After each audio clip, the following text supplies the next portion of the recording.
केंद्रीय मंत्री वीरेंद्र खटीक दक्षिण पश्चिम विधानसभा क्षेत्र से बीजेपी प्रत्याशी भगवान दास सबनानी के पक्ष में सभा को संबोधित करने पहुंचे।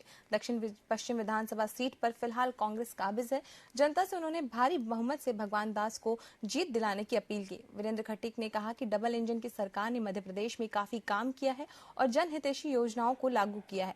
पीड़ितों, दलितों और महिलाओं को लेकर सरकार हमेशा चिंतित रही है, जिसके चलते वोटर निश्चित रूप से उन पर भरोसा जताएंगे और फिर से बीजेपी की सरकार केंद्र और राज्य में बनाएंगे। केंद्रीय मंत्री वीरेंद्र खटीक से बात की हमारे वरिष्ठ संवाददाता प्रिंस गुप्ता ने।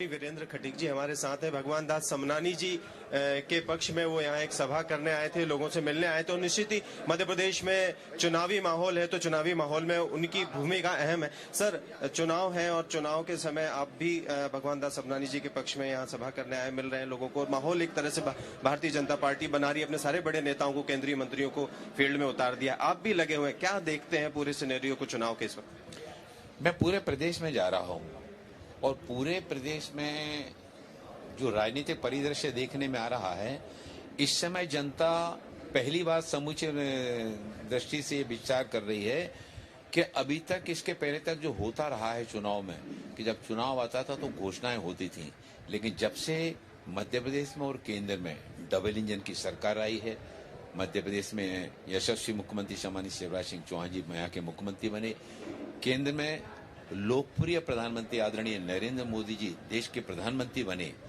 और उन डबल इंजन की सरकारों के द्वारा जो काम किए गए, ये इस देश की दशा और दिशा को बदलने में एक बहुत बड़ा ऐतिहासिक मील का पत्थर साबित हुआ है। और आज जनता भारतीय जनता पार्टी की बहुत बड़ी ताकत बन गई है। सर, लेकिन कांग्रेस यहाँ बोलती है, आप दलितों और पिछड़े वर्ग की बात करते हैं, लेकिन वो हमेशा उपेक्षा का शिकार रहा है और उसको लेकर सरकार, जो डबल इंजन की सरकार है, वो उतना ध्यान नहीं दे रही। चुनावी साल है तो निश्चित ही उनकी बात कर रही है। देखिए, कांग्रेस ने तो कभी कुछ किया ही नहीं। कांग्रेस ने केवल इनको एक वोट बैंक के रूप में उपयोग किया। इनके शैक्षणिक विकास के लिए, आर्थिक उत्थान के लिए कभी कुछ योजनाएं नहीं बनाई।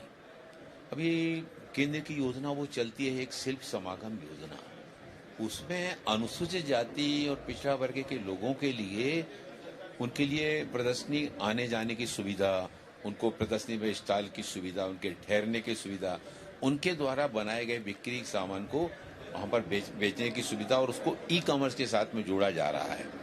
तो थे वीरेंद्र खटीक जी, जिन्होंने बताया कि भारतीय जनता पार्टी की डबल इंजन की सरकार लगातार काम कर रही है। और मध्य प्रदेश में भी उन्होंने स्पष्ट किया है कि शिवराज सिंह चौहान भले ही अभी चेहरा नहीं है, लेकिन वो बड़े नेता हैं, उन्होंने काफी काम किए हैं। और बात की जाए नरेंद्र मोदी की, तो वो मास लीडर है, वैश्विक नेता है, और उनके नेतृत्व में लगातार सरकारें आगे बढ़ रही है। और निश्चित ही वो विकास के नए आयाम गढ़ेंगे, और जीतेंगे तो नई सरकार बनेगी तो और भी बेहतर देश और प्रदेश के लिए करेंगे। कैमरामैन सतीश गुप्ता के साथ मैं प्रिंस गुप्ता, TV 24 भोपाल।